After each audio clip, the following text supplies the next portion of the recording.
How's it going, everybody? Welcome back to my channel. So today we're going to be talking about the things that are dangerous in Germany that seem...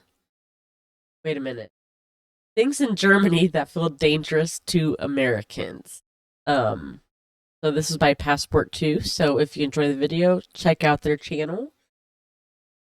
We're going to go ahead and jump on in. Just how dangerous is Germany, and what kind of things do you need to protect yourself from when you're here?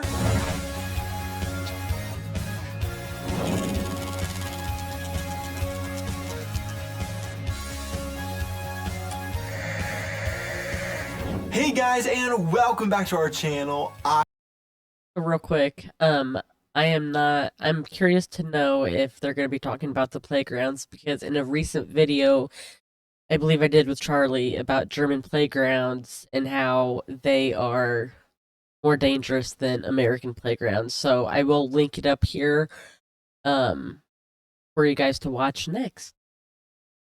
I am Donnie, and along with my wife Aubrey, we are two Americans currently living in Germany with our baby, sharing all of our experiences living and traveling throughout Europe. As many of us know from our own travels abroad, often when you go into an unknown environment, thousands of kilometers or miles away from home, you can be a little uneasy because of the unknown, and you may not know what unknowns you may really need to know more about. You may hear rumors about what it's like outside of the comfortable confines of your own country's borders, or you may fall victim to stereotypes you hear through the grapevine of what it's like in another country like Germany. So just how dangerous is Germany really? After 4 years of living here ourselves, we thought we'd share a few things you need to look out for when you travel to Germany or move here for the first time. And that's exactly what I'm going to talk about today in my video. Things you better know before you go, or else you might end up with a problem or so. I love his little slogans. About a lot in our videos is the culture shock of seeing Germans buying crates and crates full of water bottles from the grocery store to drink at home. Besides all the bottles foreigners in Germany sees Germans buying rather than just drinking the tap water at home, there's also the fact that there are very, very few public drinking fountains anywhere in Germany, and instead, fountains all over the place with signs telling you not to drink the water. Plus, in the case of at least Americans traveling to Germany who are used to getting free unlimited tap water in American restaurants, they usually can't get free tap water from restaurants in Germany, but rather are served, yet again, bottled water. So here in America, bottled water is not free when you go into a restaurant. It is literally tap water is what most restaurants serve. But yeah, they always charge for the water, and it's always expensive. All of these, what seems to be warning signs against the German tap water, they start to think there must be some reason why I can't get tap water, and Germans don't seem to drink tap water. Maybe the water isn't safe to drink here? So, can you safely drink tap water in Germany?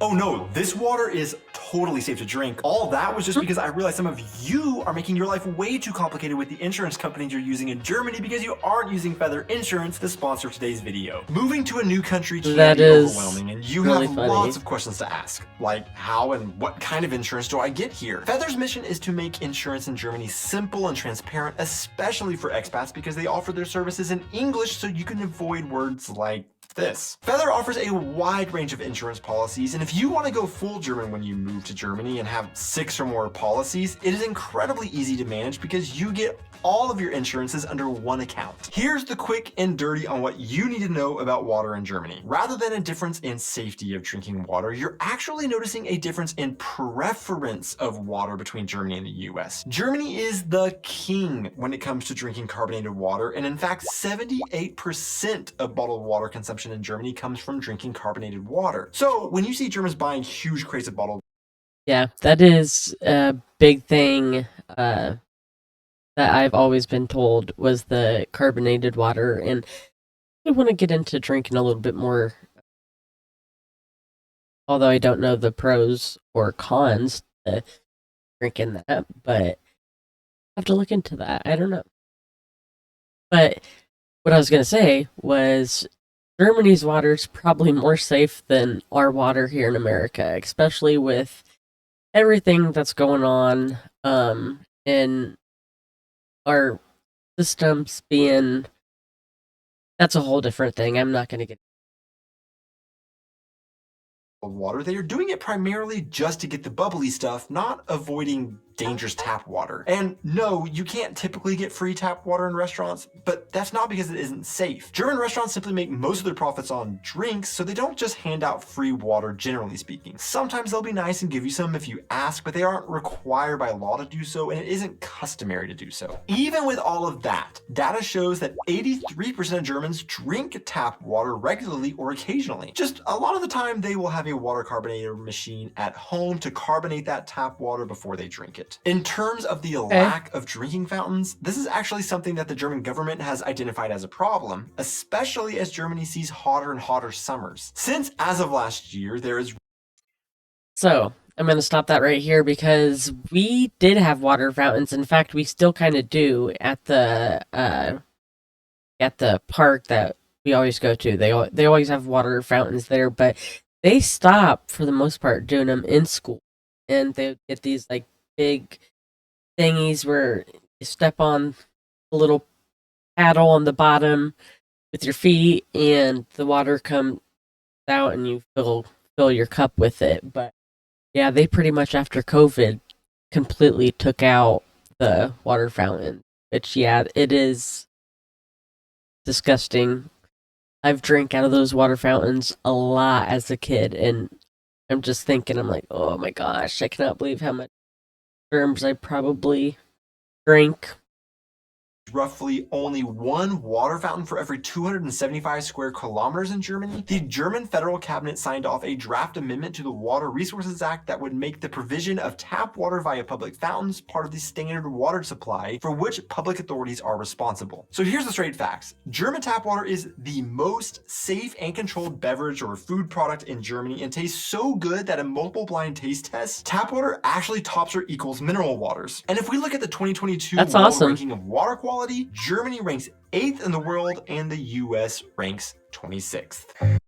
Oh man, I want to know what you guys would think of our tap water, because a lot of people, they could drink tap water and they know it's tap water. Like there's a huge difference, and there is sometimes, just depending on things.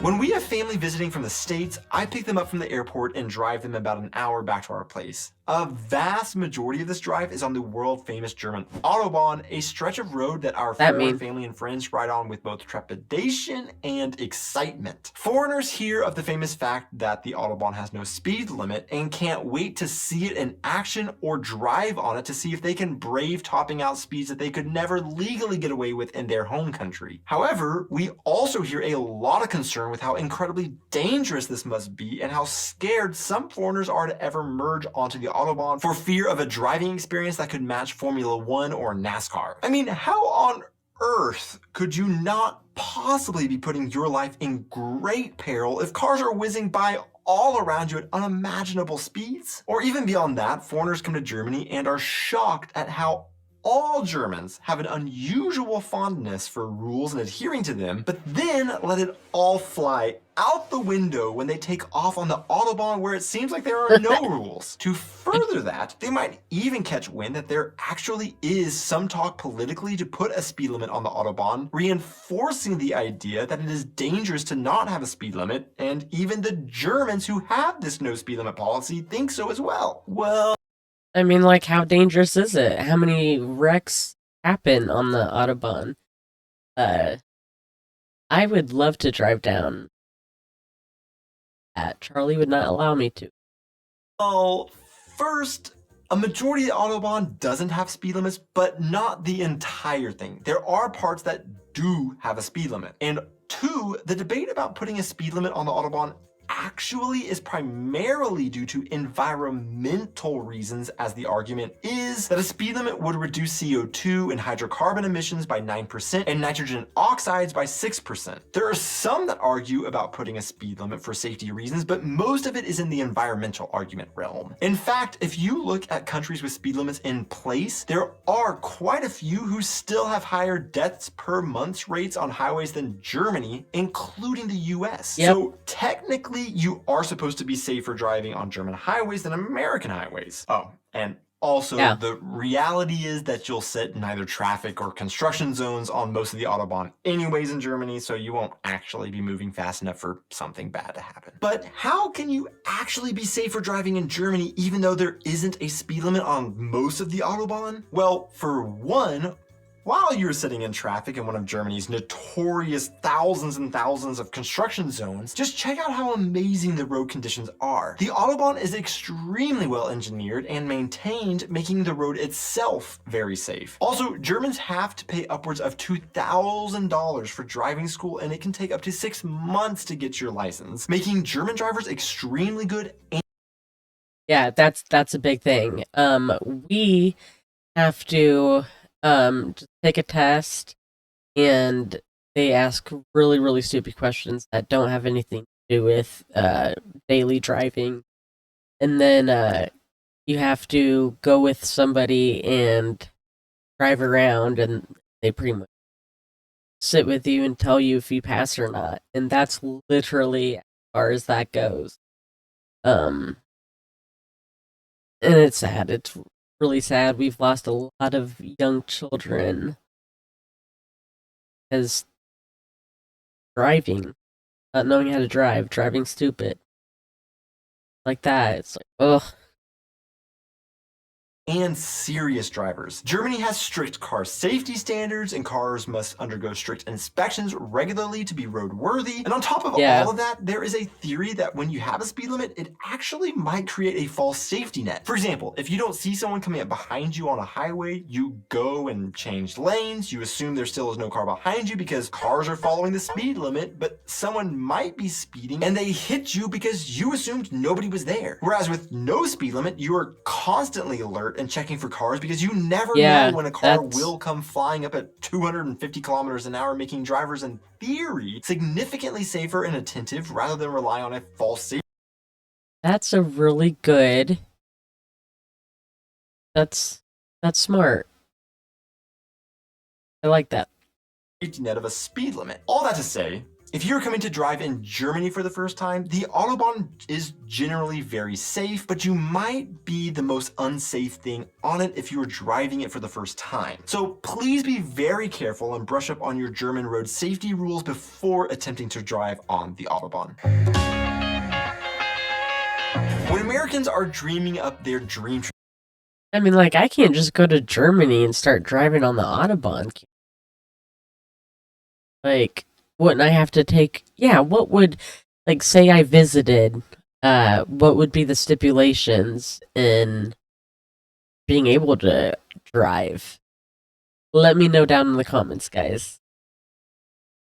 Trip to Europe. They often are making plans to visit Paris, Rome, London, or other major romantic European cities. But a few things they will be warned of by other US travelers who have been to those places. Oh, watch out for scams. You better watch out for pickpockets.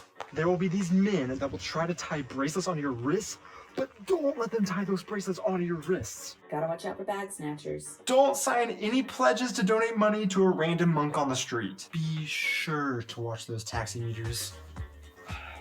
Don't ever pay for restrooms. Well, actually, that last one just feels like scams to Americans who are used to free bathrooms, but isn't actually a scam. So what about in Germany? What do you actually have to be worried about? Well, I don't want to say nothing, because Germany isn't a fairy tale land where nothing bad happens, but you generally don't have to worry about most of this stuff in German cities like you do in other large cities around the world, including large American cities, of course. In fact, I made a video 2 years ago about things that feel like scams to Americans coming to Germany for the first time based on cultural differences, but aren't actually scams, like paying for public restrooms. And in that video, I explained that generally some things may feel like scams, but there really aren't too many things that are actually scams in Germany.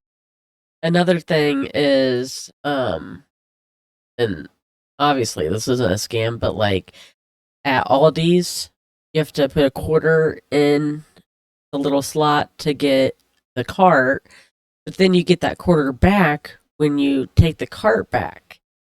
Now that's completely different here in America. We always have to put it in a little cart thingy, and somebody from that store that's hired in comes out and collects all the carts, and that job sucks. And I guess do that because it's supposed to be like convenient for the customer. Yeah, I think. Yeah, but yeah, that's Aldi's. They have the right idea.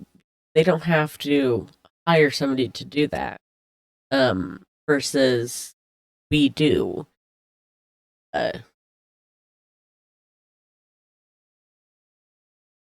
Germany. I think a big part of this is due to the fact that Germans are such great rule followers and in general are a self-policing society that looks out for each other. If Germans see something being done wrong, they will not be shy about making it known rather than minding their own business. And actually, if something sketchy happens, it is common to hear a "hello" on the street or on a train as a German tries to get the parties involved attention to stop the shenanigans. But again, Germany isn't a fairy tale land. Of course, like in most places in the world, you should be aware of petty crime like maybe pickpockets, maybe the odd scam here and there, or even technically illegal things but are just ways of taking advantage of tourists. For example, with ATMs, you might want to be aware of exchange rates because some ATMs will give you horrible exchange rates to unsuspecting tourists. Not really a scam and is technically legal, but kind of crummy to do to someone that isn't aware of what's going on. Or, for example, be aware of where your phone is at all times. We had a friend who just recently had her phone stolen and wasn't even in a major city or tourist trap area, just in a local mall, and it happened. Or if you're moving to Germany, a major source of headaches can be bike theft. And in fact, around 600,000 bicycles are stolen from their owners every year in Germany. But there are things you can do to protect yourself. For example, in the US, I used to always carry my wallet in my back pocket. Now, since we travel so often, I just have gotten used to carrying my cash and cards in my front pocket of my pants. Or if we are going to a new country, we order currency for free from our bank rather than using ATMs in that destination. Or like on the bike theft theme, you can get a great bike insurance policy with Feather Insurance to give you a peace of mind in the case that your bike is stolen or even damaged. They've created a website, contract, support, and claims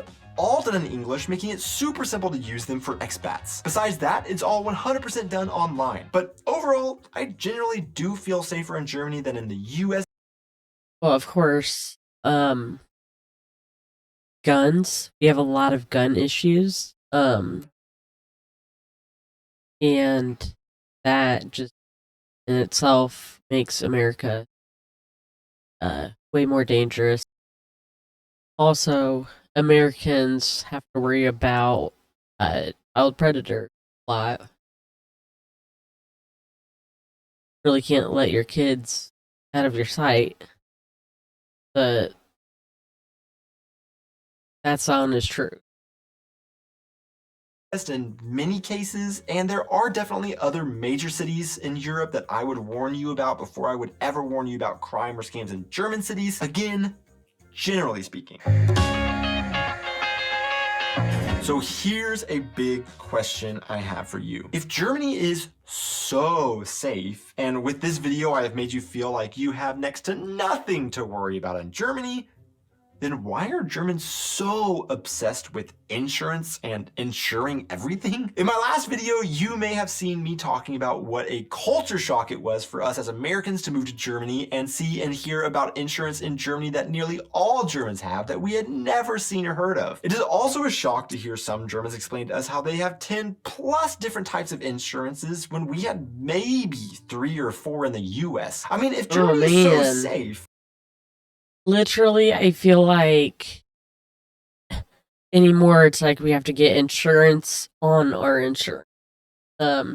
Everything asks if you want insurance. It does not matter. Even with toys. things you buy at the store, just anything. Then why do roughly 50% of Germans have legal insurance? Well, for one, there is a general theme built into German culture surrounding the love for rules, stability, and risk aversion. It is kind of built in the DNA of Germans, as they actually have the oldest public health insurance system in the world. 85% of Germans have Haftpflichtversicherung, which is personal liability insurance. In a way, it's kind of circular when I think about it, because since 85% of Germans have this insurance, they expect you would also have it, thus creating a need for it. For example, say if you accidentally did something to damage some sort of property belonging to a German, they are not going to think twice about holding you accountable for replacement or repairs, because they assume everybody has Haftpflichtversicherung, which will definitely put you in an awkward spot financially if you don't have it. Therefore, because there is this culture of you will be held responsible because everybody has personal liability insurance, everybody has personal liability insurance. Another reason?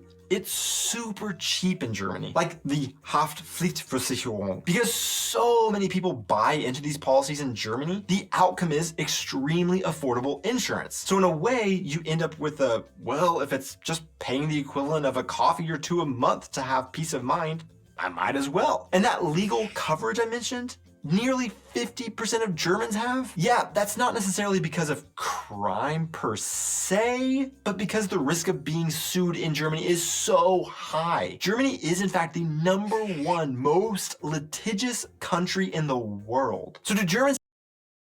It is crazy, because I was thinking Americans were.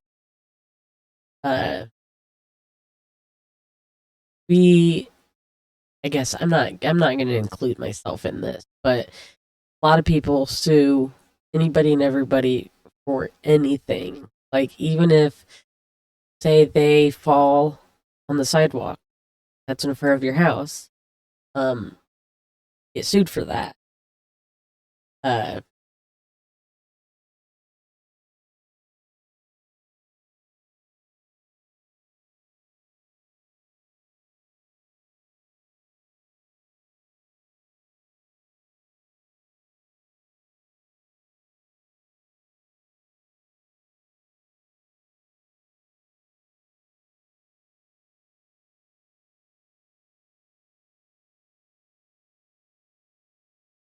Yeah, I did not know Germany was at all.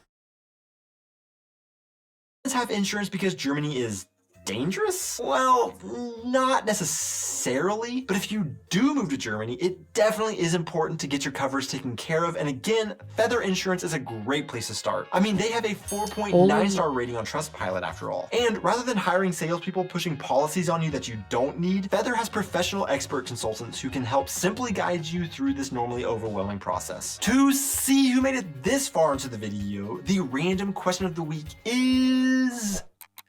do you put dishes directly in the dishwasher after use, or let them soak in the sink first? Thanks so much for watching this video, guys.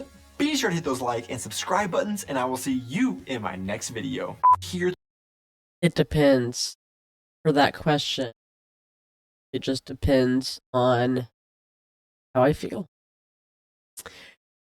That was a good video, really informative. I enjoyed it. If you guys enjoyed it, don't forget to hit the like button. I appreciate it. And I'll catch you in the next video. Bye, guys.